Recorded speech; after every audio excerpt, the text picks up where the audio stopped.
Assalamualaikum warahmatullahi wabarakatuh. Selamat datang sobat-sobat pendidikan tanah air dimanapun kalian berada. Selamat datang di acara EduPos Educational Podcast BPMP DIY. Pada kesempatan kali ini kita akan membahas mengenai salah satu topik yang sedang hangat-hangatnya diperbincangkan di jagat pendidikan tanah air saat ini, yaitu mengenai kurikulum merdeka dan implementasinya, atau yang resminya disebut dengan IKM, Implementasi Kurikulum Merdeka. Nah, kurikulum merdeka sendiri merupakan salah satu bagian dari kebijakan yang dikeluarkan oleh Kementerian Pendidikan, Kebudayaan, Riset, dan Teknologi, yaitu Merdeka Belajar, yang sampai saat ini sudah terbit hingga 22 episode, di mana IKM sendiri merupakan episode ke-15 dari kebijakan Merdeka Belajar. Nah, pada kesempatan kali ini kita akan dibersamai oleh narasumber yang tentunya sangat ahli di bidang kurikulum merdeka, di mana beliau adalah Dr. Sugianto SPD MPD dan beliau adalah Widya Prada Ahli Madya di Balai Penjaminan Mutu Pendidikan Daerah Istimewa Yogyakarta. Saya ucapkan selamat datang kepada Bapak Sugianto. Bagaimana kabarnya pada pagi hari ini, Bapak? Ya, alhamdulillah baik, sehat. Ya, alhamdulillah. Bisa menyapa teman-teman pendidikan dulu, Pak. Oke. Assalamualaikum warahmatullahi wabarakatuh. Selamat pagi, semangat untuk kita semua. Pendidikan untuk anak-anak kita, untuk masa depan bangsa Indonesia. Terima kasih. Oke, baik Bapak. Nah, sesuai dengan tema yang tadi sudah saya sebutkan di awal, bahwa pada kesempatan kali ini kita akan membahas mengenai implementasi kurikulum merdeka, Pak. Nah, mungkin bisa dijelaskan dulu apa itu kurikulum merdeka kepada teman-teman pendidikan semua, sehingga biar semua paham seperti itu, Pak. Oke, baik Pak, ini ya. Secara substantif ya, kurikulum merdeka itu seperangkat materi, seperangkat kompetensi, dan seperangkat asesmen untuk mencapai tujuan pembelajaran, di mana di situ semua diberikan keleluasaan kemerdekaan bagi satuan pendidikan atau penyelenggara pendidikan untuk meng-create kurikulum agar lebih efektif mencapai tujuan pembelajaran. Ya. Dulu pemerintah sangat rigid sekali mengatur item demi item, tapi dengan kurikulum merdeka ini sekolah betul-betul diberi kemerdekaan, otonomi yang luas sekali untuk berkreasi, berinovasi, mengembangkan kurikulumnya sesuai dengan karakteristik sekolah, visi misi daerah, dan sebagainya.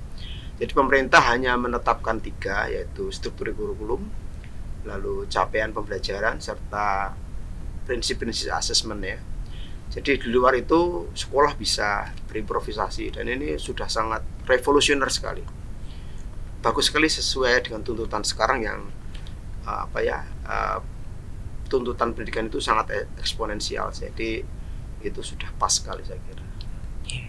Berarti memang penerapan kurikulum merdeka ini dirasa cocok dengan perkembangan zaman ya, Pak. Apalagi sekarang sudah kita memasuki zaman era revolusi industri 4.0, kemudian era society 5.0 dan yang sebagainya, seperti itu, Pak. Ya, betul. Bahkan kalau menurut saya kita agak terlambat sedikit ya. Ini kan di era disruption ya, betul. Sehingga sangat cepat sekali. Sehingga Indonesia beberapa tahun yang lalu kita terjebak di pembelajaran materi ya, penguasaan materi. Dan materi itu sendiri itu selalu tertinggal. Indonesia fokus kepada materi, sedangkan dari berbagai negara itu sudah berpuluh-puluh tahun yang lalu itu fokus pada kompetensi. Meskipun Indonesia di kurikulum berbasis kompetensi ya, KBK maupun kurikulum 13 itu sudah berbasis kompetensi, namun realitasnya masih fokus pada materi, pada penguasaan materi. Sedangkan materi itu hanya sebagai objek belajar, bukan tujuan. Nah, Indonesia kita mungkin konseptornya udah benar, tapi diimplementasi di lapangan itu menempatkan materi itu, penguasaan materi itu menjadi tujuan. Sedangkan materi itu sesungguhnya hanya objek yang dipelajari, bukan tujuan. Dan itu diperparah dengan sistem evaluasi ya. Karena sistem evaluasi itu mengukur penguasaan materi, sehingga semua anak hanya belajar materi. Semua guru hanya fokus bagaimana anak menguasai materi. Semua kebijakan di daerah, di sekolah dan sebagainya fokus untuk meningkatkan nilai UN. Dan itu hanya terjebak pada menguasai materi. Sehingga kompetensinya tidak berkembang. Jadi ada pemeo besar dalam pendidikan itu ya. Jadi bagaimana evaluasi itu dilakukan? Dengan cara seperti itulah guru akan mengajar, siswa akan belajar. Karena sistem evaluasinya itu hanya mengukur penguasaan materi, maka anak-anak akan fokus belajar materi, hanya les latihan soal dan latihan soal. Dan guru hanya fokus pada les latihan soal dan sebagainya. Dan itu betul-betul mereduksi makna pendidikan itu sendiri. Dalam bukunya Communication to Curriculum ya, di Douglas Barnes, Indonesia itu termasuk anak-anak belajar untuk sekolah atau school knowledge ya. School knowledge itu anak-anak hanya belajar untuk sekolah, hanya belajar untuk mengerjakan soal. Itu parah sekali. Saya sudah berkali-kali nulis dalam beberapa jurnal. Lalu sesungguhnya seharusnya itu school action. Anak belajar untuk melakukan sesuatu. Anak belajar untuk melakukan tindakan. Anak belajar untuk berkarya. Nah itu belum terfasilitasi dalam pendidikan. Kenapa? Karena terjebak pada sistem evaluasi. Karena yang diukur penguasaan materi, maka anak yang belajar tentang materi semuanya les menjamur. Itu gara-gara karena yang diukur materi, sehingga semuanya les. Nah, kira-kira seperti itu. Jadi sesungguhnya seharusnya kita harus sudah masuk di school action, anak belajar untuk berkarya. Nah, di kurikulum Merdeka ini pas banget ini, pas banget. Saya sudah tulis di jurnal itu 10 tahun yang lalu. Harusnya kita sudah meninggalkan sekedar penguasaan materi.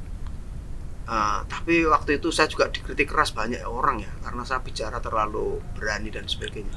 Harusnya sudah fokus kepada school action.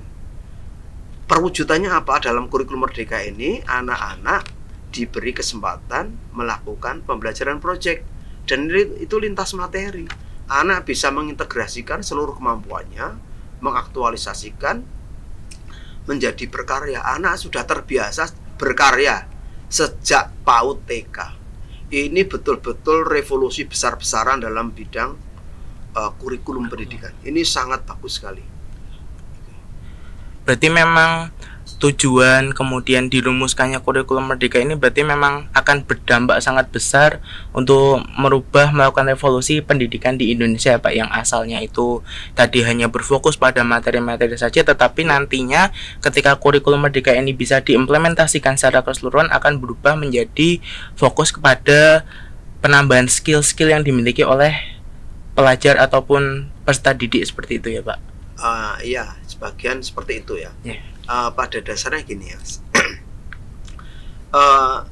karena sistem evaluasinya sekarang kan UN dihapus ya.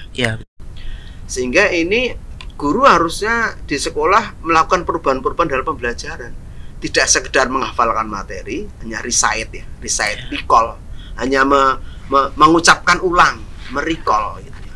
Ini sudah tidak lagi seperti itu, harusnya pada kemampuan melakukan ya, jadi pakai kompetensi generic ini bagus sekali kalau dilakukan, dan saya berharap nanti sekolah bisa merespon dan memahami kurikulum ini sesungguhnya ya, tidak hanya sekedar administratif, tidak hanya sekedar orang Jawa ya, itu hanya sekedar nyajeni ya, nyajeni pengawas, nyajeni pemerintah, hanya dokumen-dokumen itu.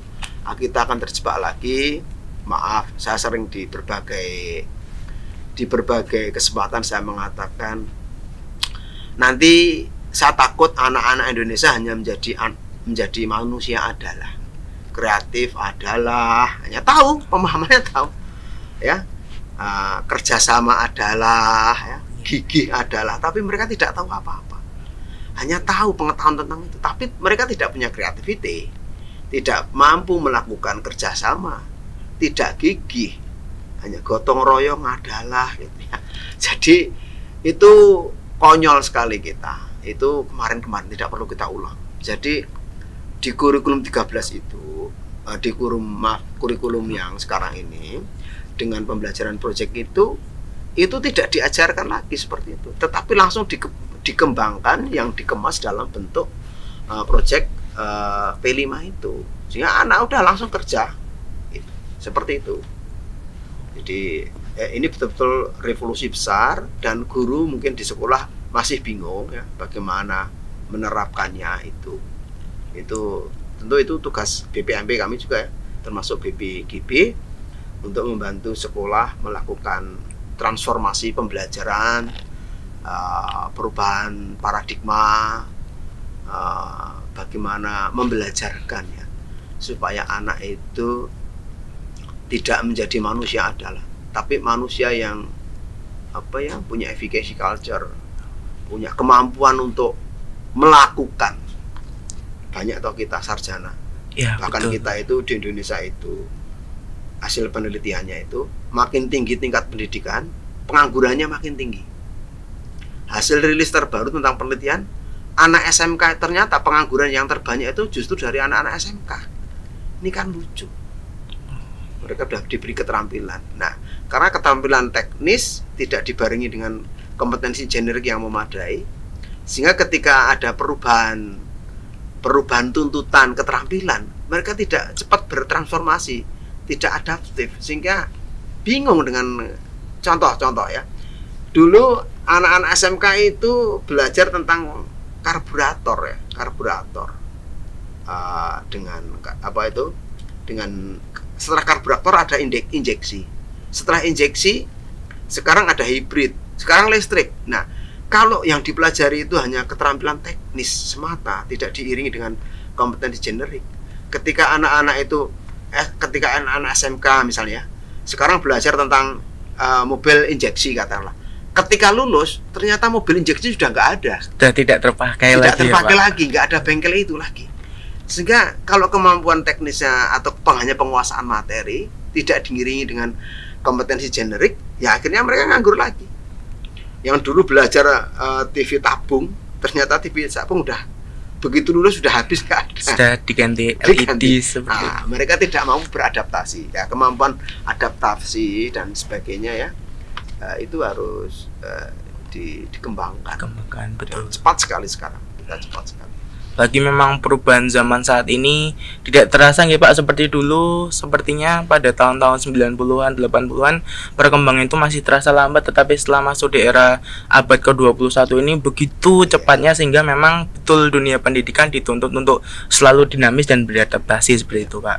Nah, kemudian terkait dengan implementasi dari kurikulum Merdeka ini sendiri Pak, sekiranya kapan dari kementerian itu menargetkan bahwasanya untuk kurikulum Merdeka ini sudah harus terimplementasi 100% di Indonesia seperti itu Pak? Ya, kurikulum Merdeka kan ya dimulai 2 tahun yang lalu ya. Dulu pertama melalui PSP, program sekolah penggerak ya. Ini sudah tahun kedua dari PSP angkatan 2 dan bentar lagi angkatan ketiga. Nah, nanti diharapkan 2024 itu harus sudah semua ya. Harus sudah semua sekolah bisa menerapkan IKM.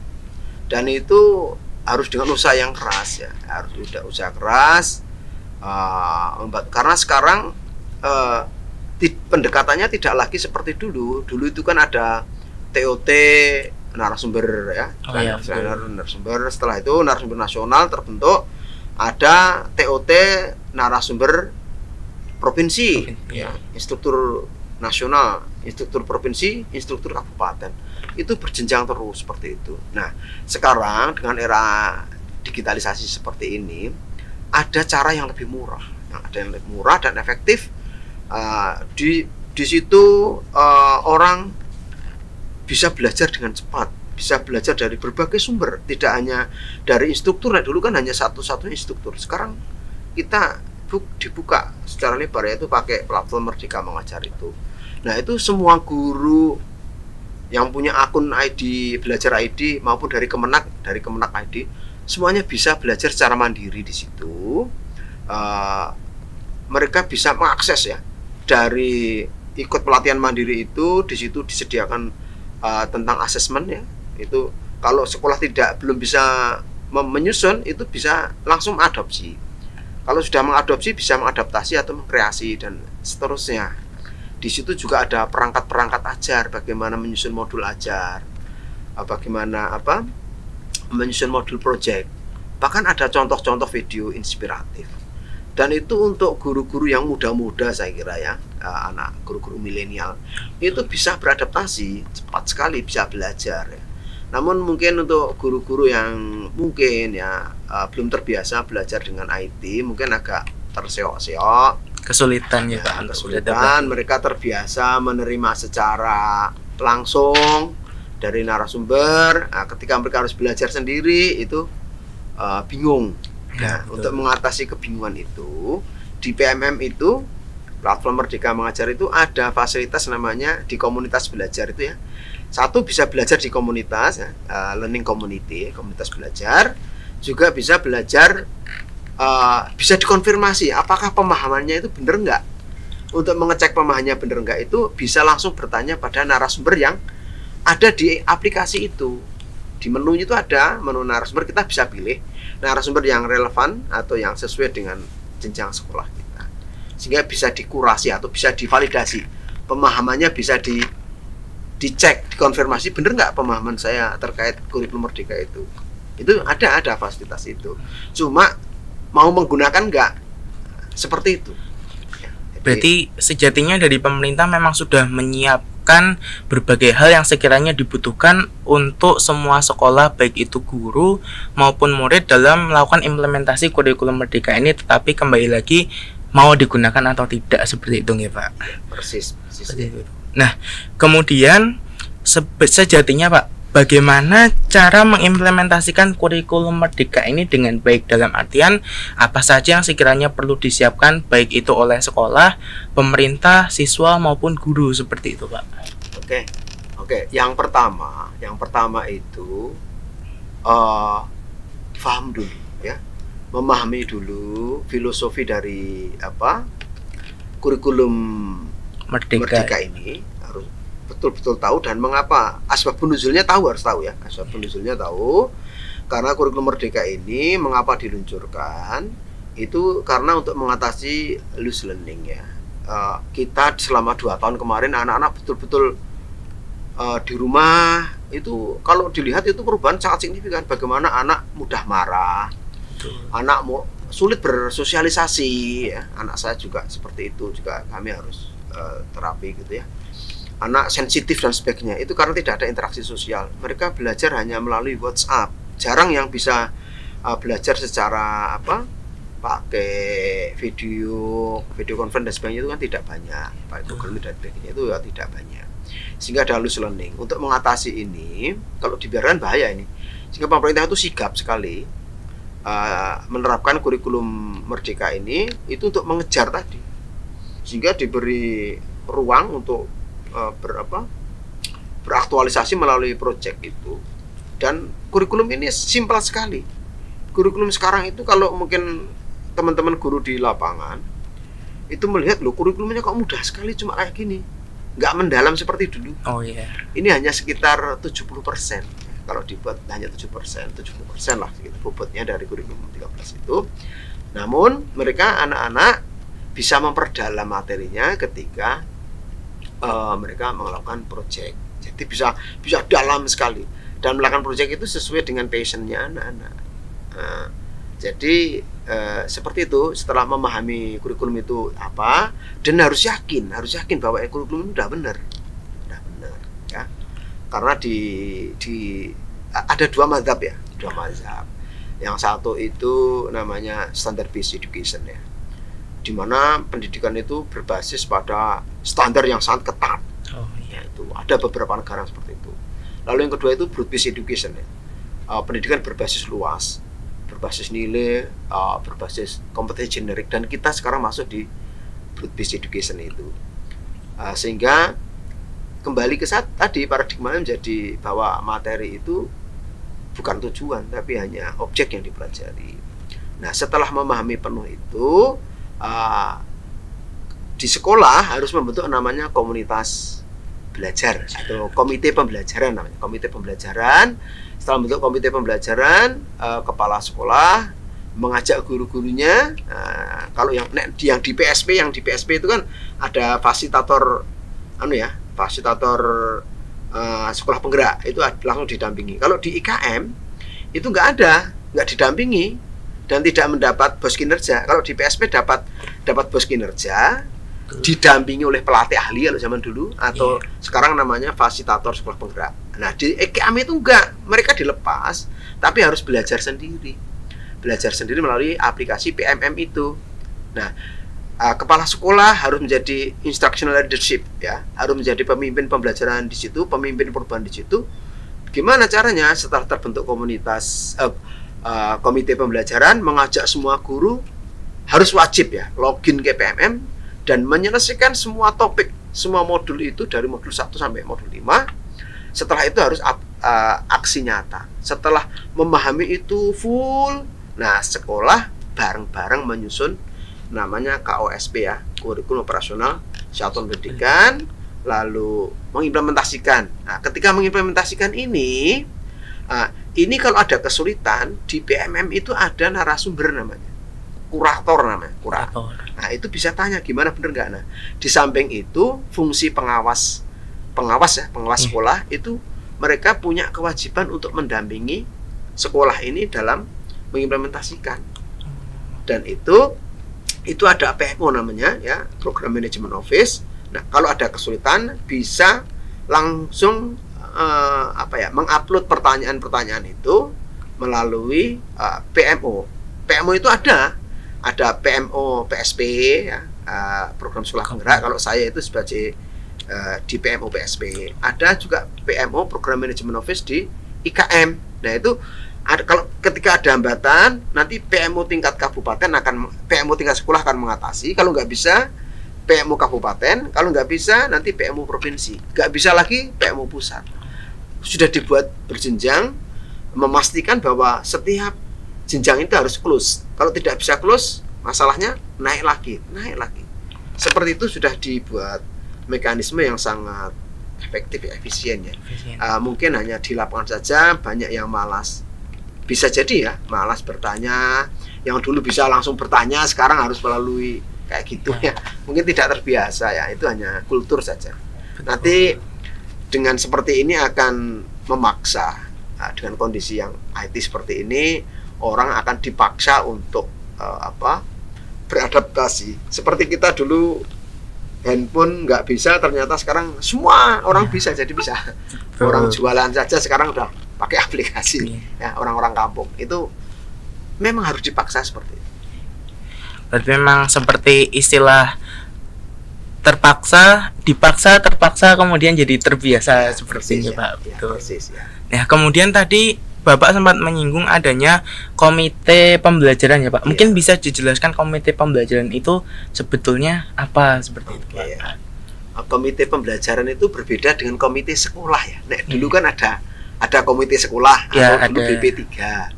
BP3 itu untuk mensupport, yaitu mitra sekolah, untuk mensupport semua program-program di sekolah. Nah, kalau komite pembelajaran itu lebih kepada berfungsi untuk yang beranggota ya, komite pembelajaran itu semacam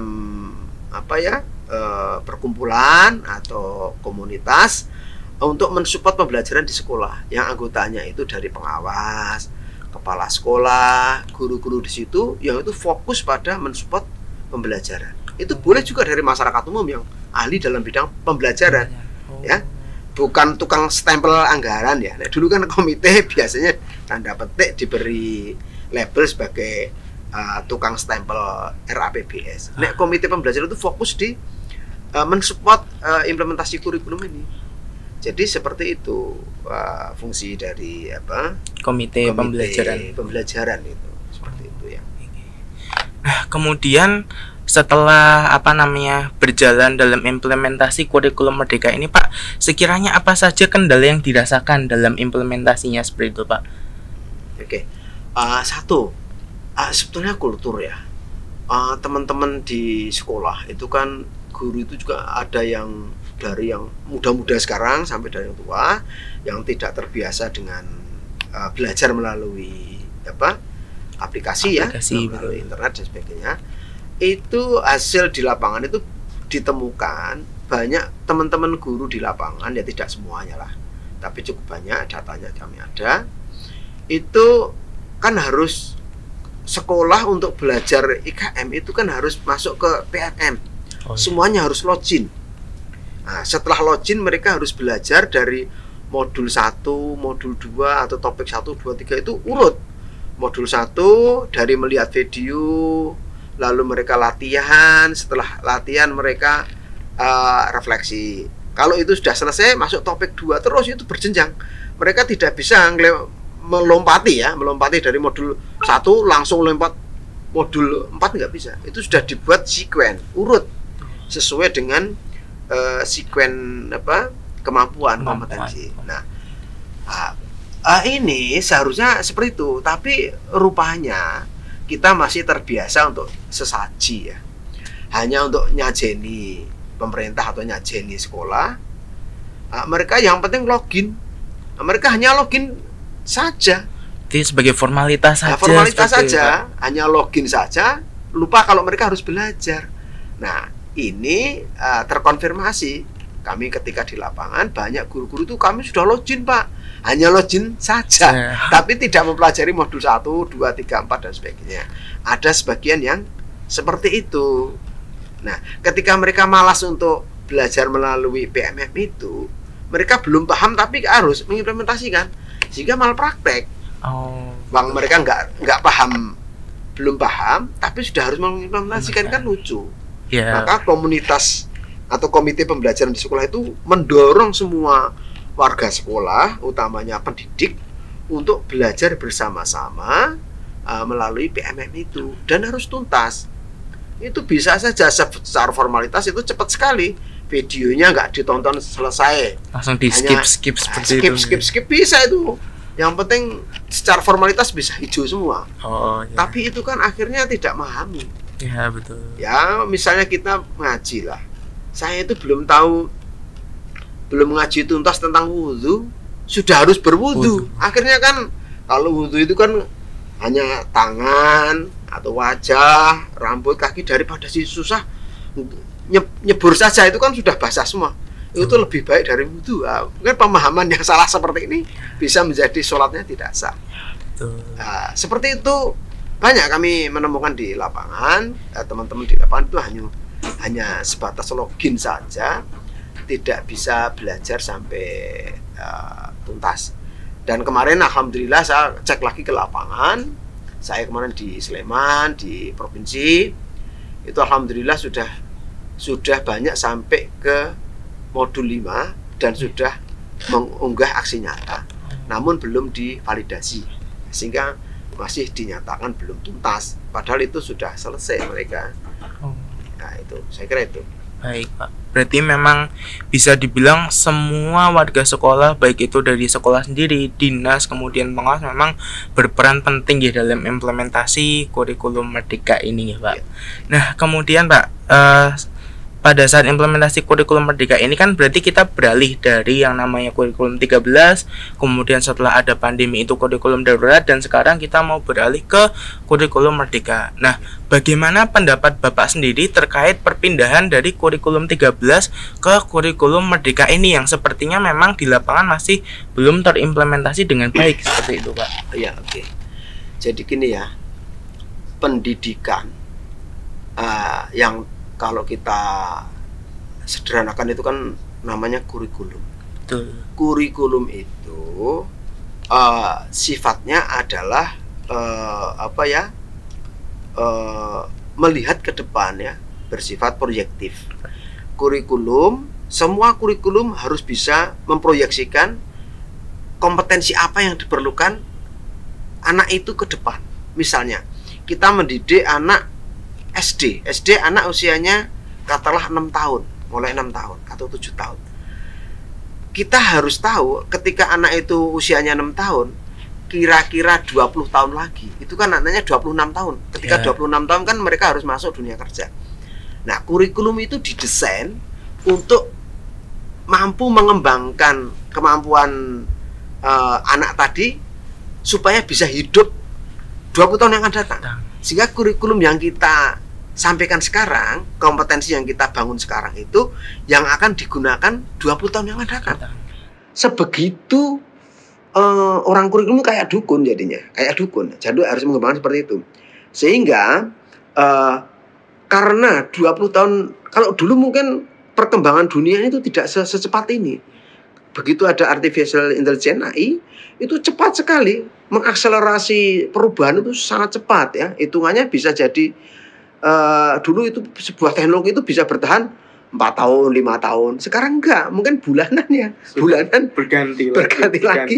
Nah, oleh karena itu, bagaimana orang bisa adaptif terhadap perubahan seperti ini?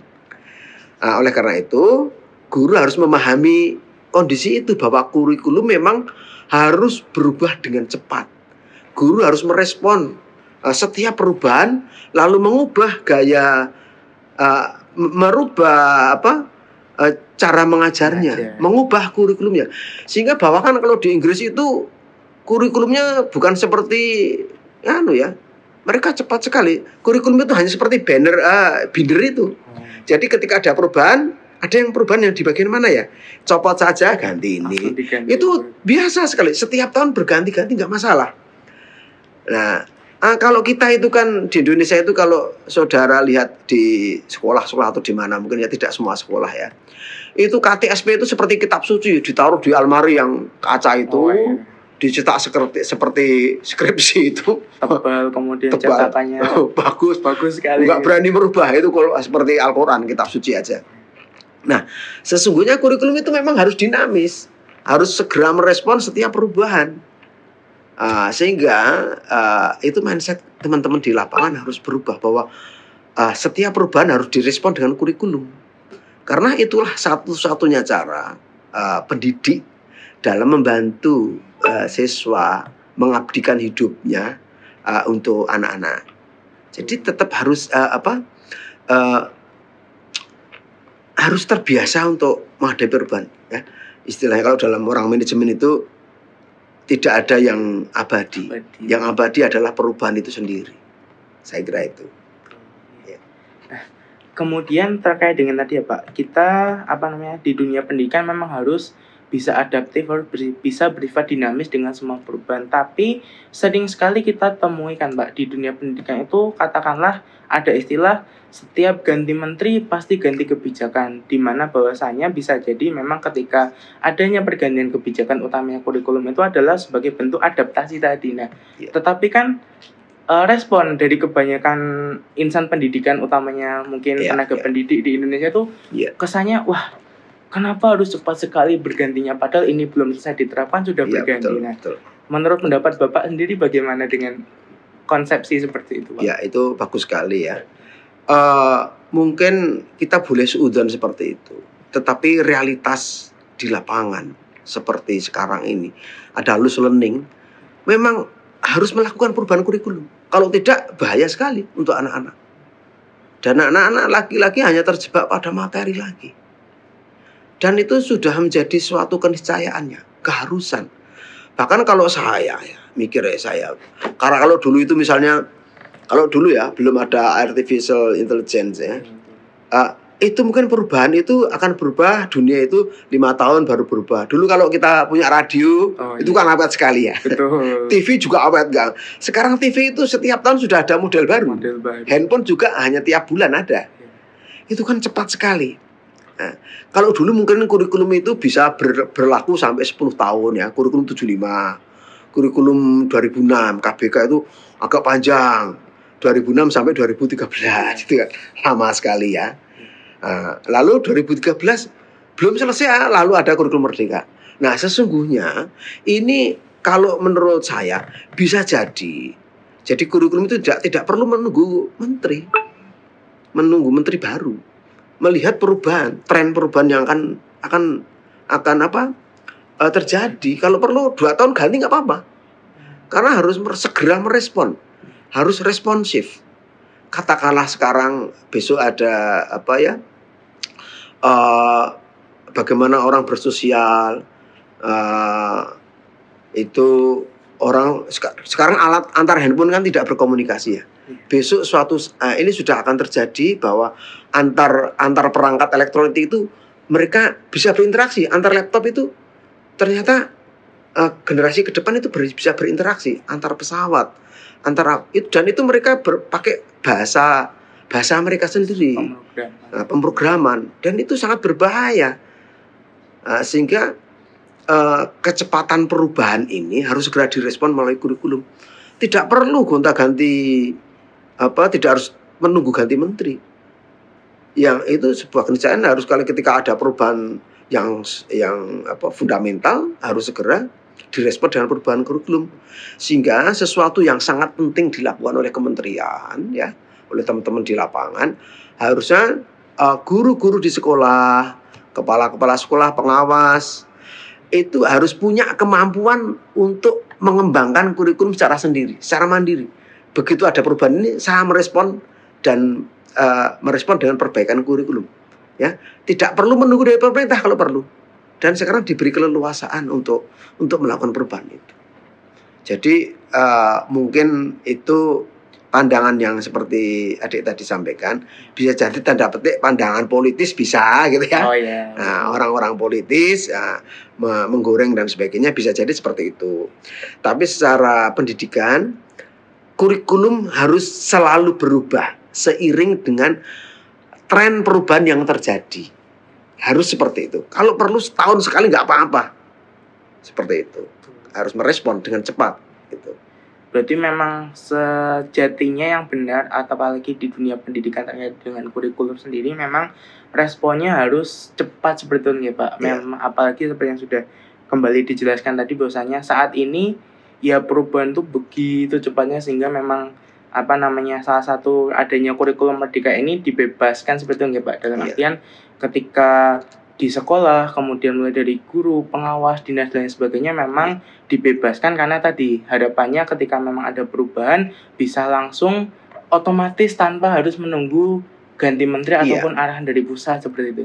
Iya, jadi kemampuan yang harus dimiliki oleh insan pendidikan itu bukan sekedar kemampuan mengimplementasikan kurikulum yang dibuat pemerintah. Kalau seperti itu berarti kan pasif, hanya menunggu kalau pemerintah ada perubahan kurikulum, kita siap menerapkan. Bukan itu. Kalau itu ketinggalan jauh. Harusnya kompetensi yang diberikan kepada pendidik ya dan tenaga pendidikan adalah kemampuan untuk berubah, kemampuan untuk merespon lingkungan, kemampuan untuk mengidentifikasi, menganalisis perubahan yang ada. Ketika mereka tahu ada perubahan, mereka harus segera merespon dengan desain kurikulum yang baru. Kalau itu tidak dilakukan, ya kita akan selalu tertinggal. Itu. Ya. Kemudian untuk selanjutnya Pak, menurut pandangan Bapak sendiri, itu sejatinya IKM itu sudah dilaksanakan dengan baik atau belum? Sepengalamannya Bapak ketika berada di lapangan. Ya, oke. Berdasarkan Monef yang oleh lembaga dilakukan, ada beberapa kendala ya. Yang pertama itu tentang pembelajaran berdiferensiasi ya. Pembelajaran di mana pembelajaran itu mengakomodasi setiap perbedaan. Karena kan itu sudah kodratullah ya, sunatullah, bahwa setiap manusia itu berbeda. Ya, modalitas belajarnya berbeda. Kemampuan awalnya berbeda. Nah, di kurikulum merdeka ini memfasilitasi itu, sehingga ketika anak punya kemampuan yang berbeda, punya modalitas yang berbeda, harus difasilitasi dengan cara yang berbeda. Itu namanya pembelajaran berdiferensiasi. Nah, itu teman-teman di lapangan masih ada kesulitan. Ya, pertama itu. Nah, untuk melakukan pembelajaran berdiferensiasi itu memang sesungguhnya sebelumnya harus ada namanya asesmen diagnostik.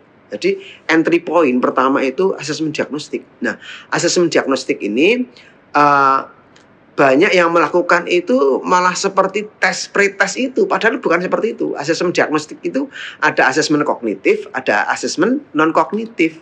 Itu belum dilakukan dengan bagus lah katakanlah ya. Dikiranya kayak pretest gitu. Padahal itu bukan. Itu mengakses bagaimana kesiapan belajar.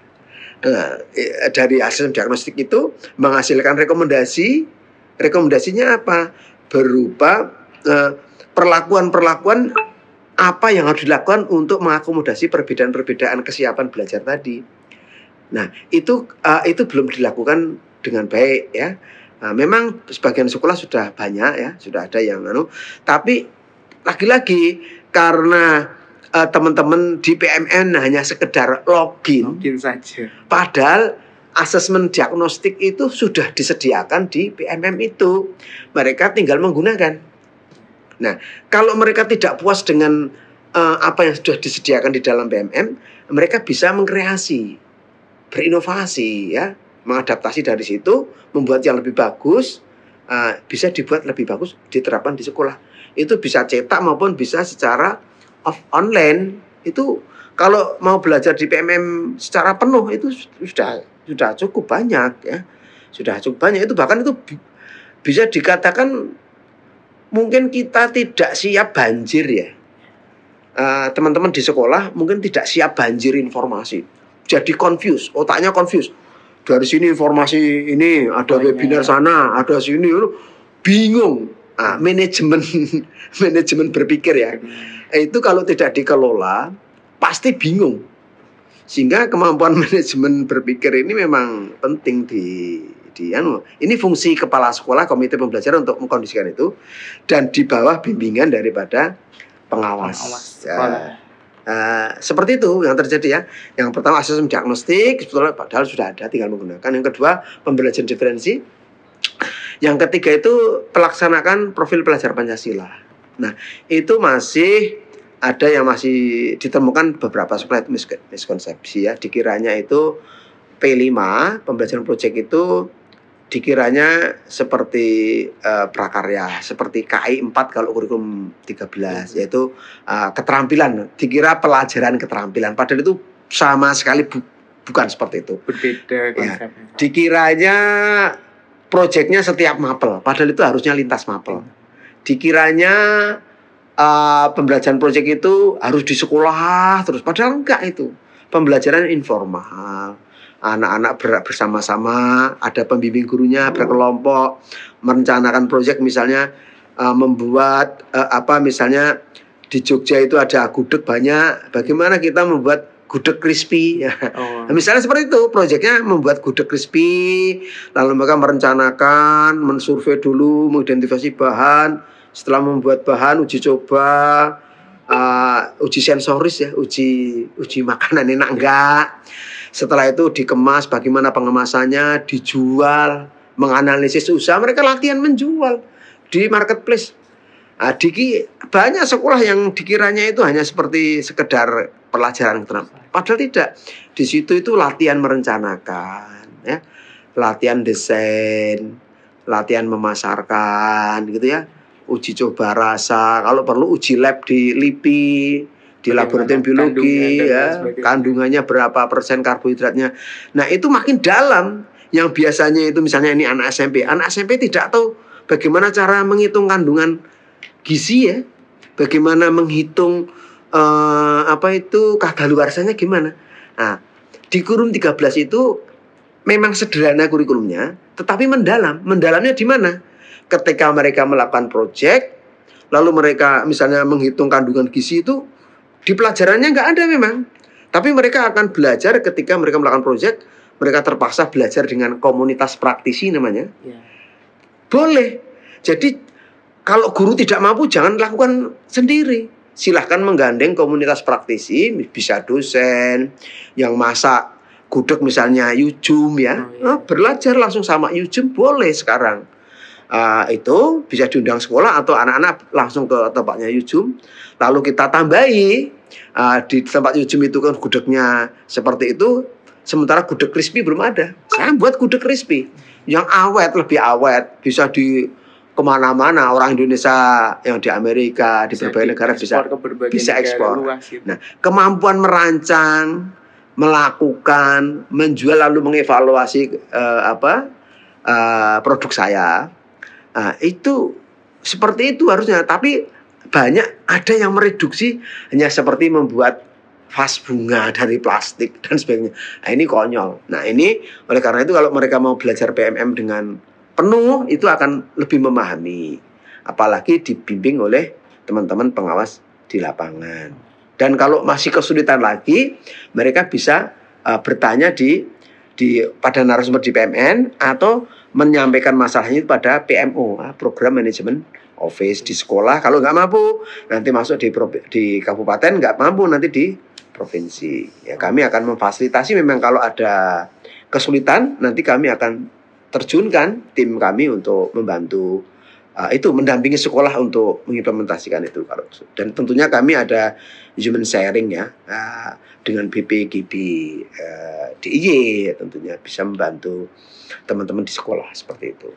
Berarti memang penekanan inovasi dan kolaborasinya benar-benar sangat masif ya Pak di implementasi kurikulum Merdeka ini. Yeah. Mungkin tadi sudah terbahas nih Pak dari awal mengenai apa itu penjelasan mengenai kurikulum Merdeka, bagaimana implementasinya, kesulitan yang dialami dan lain sebagainya.